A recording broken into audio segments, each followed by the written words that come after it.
Breakfast सिरीजमध्ये आज बनवणार आहोत हेल्दी मूग डाळ डोसा। असा डोसा तुम्ही कधीही केला नसेल। प्रोटीन रिच, क्रिस्पी आणि खूप टेस्टी। नमस्कार, कशा आहात सर्वजण? आशा करते मस्त आहात। मी पूजा तुमचं यूट्यूब चॅनलमध्ये स्वागत करते। आपण येथे घेणार आहोत 1 वाटी मूग डाळ। त्याच्यामध्ये पाणी ओतून हे रात्रभर आपण 7 ते 8 तासासाठी भिजत ठेवणार आहोत। हा डोसा तुम्ही नक्की ट्राय करा। विदाउट फर्मेंटेशन हा डोसा रेडी होतो। आपण आता इथं डाळ रात्रभर भिजत ठेवलेली होती।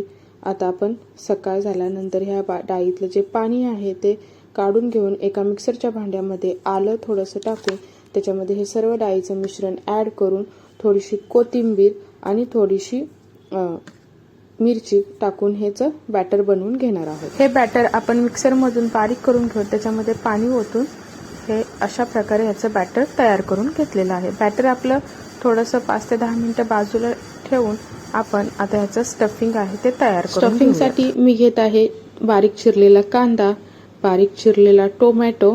तुम्ही अजून हवं असेल तर तुम्ही यात अजून भाज्या ॲड करू शकता। मी याच्याकडे इथे ॲवोकाडो होता तो मी ह्याच्यामध्ये सर्व काढून घेऊन ह्याच्यामध्ये बारीक करून घेणार आहोत। माझ्याकडे घरामध्ये थोडंसं टोफू होता तो पण मी याच्यामध्ये ॲड केलेला आहे त्याचे बारीक हे करून।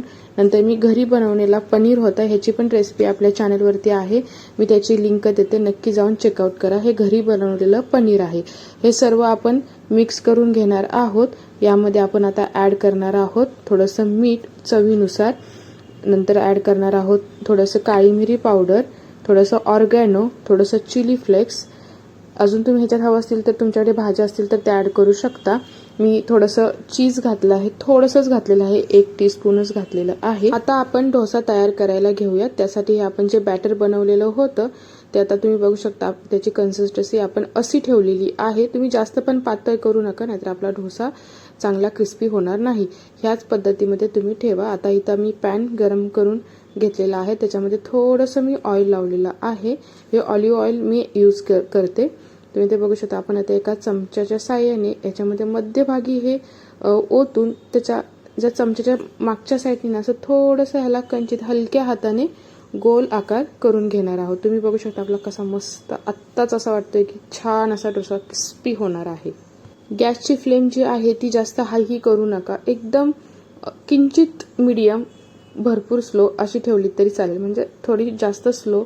आता इथे बघू शकता आपले 2 ते 3 मिनिटं झाले की चांगला असा हा झाला। आपण आता उलटून घेणार। हा आपला पहिलाच डोसा आहे म्हणून थोडासा असा दिसतोय, पण खूप छान डोसा क्रिस्पी बनलेला आहे। तुम्ही इथे बघू शकता आपला चांगला आहे 5 ते 10 मिनिटं आपण ह्याला चांगला क्रिस्पी होईपर्यंत। त्याचा कलर बघा ब्राऊन झालेला आहे। आता आपण याच्यामध्ये जे स्टफिंग तयार करून घेतलं होतं ते मध्यभागी ठेवू शकता किंवा तुम्ही एका साईडला ठेवू शकता। मी मध्यभागी ठेवलेलं आहे आणि ते थोडंसं चमच्याच्या साहाय्याने हलकंसं त्याला दाबते, म्हणजे ते आपल्या छान असं लागू शकतं।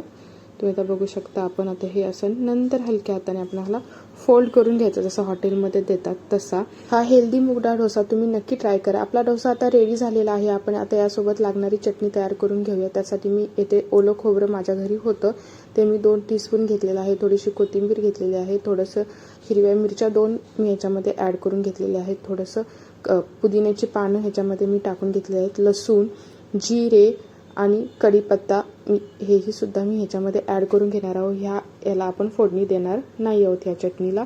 आता ह्याच्यानंतर आपण ह्याच्यामध्ये थोडंसं मीठ ॲड करून ही आपली चटणी रेडी आहे। हा जो डोसा आहे ना तो प्रोटीन रिच आणि वेट लॉससाठी परफेक्ट आहे। एक डोसा आपल्याला 120 ते 150 कॅलरीज देतो। वेट लॉस, जिम करणारे आणि डायबिटीज कंट्रोलसाठी पण हेल्पफुल आहे।